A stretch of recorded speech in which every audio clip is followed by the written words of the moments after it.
துத்தி இலை இது வந்து இன்னைக்கு வந்து நிறைய கிராமங்கள்ல தெரு ஓரங்கள்ல இருக்கும். பச்சை இலையா கிடைச்சது அப்படின்னு சொன்னா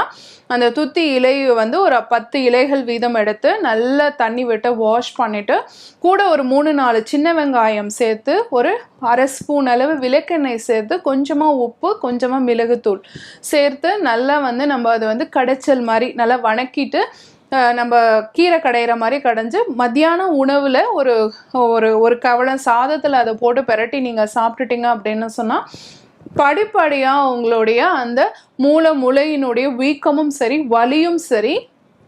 அதே சமயம் அதில் இருக்கக்கூடிய உங்களுக்கு ரத்தப்போக்கும் சரி கட்டுப்பாட்டுக்கு வர ஆரம்பிக்கும். இல்லை டாக்டர் எங்கள் வீட்டில் இதெல்லாம் கிடைக்காது, எங்கள் ஏரியாவில் இதெல்லாம் கிடைக்காது அப்படிங்கிறவங்க நீங்கள் துத்தி இலை பொடியாக கிடைக்குது அதை வந்து காலையில் வெறும் வயிற்றில் ஒரு 1/2 ஸ்பூன் அளவு எடுத்து வெந்நீரில் அல்லது மோரில் எடுத்துக்கிட்டே வரலாம். அந்த மாதிரி எடுத்திங்கனாலும் படிப்படியாக அவங்களுடைய அந்த பைல்ஸ் கம்ப்ளைண்ட் வந்து திரும்ப திரும்ப வரதை வந்து நம்மளால் தடுக்க முடியும்.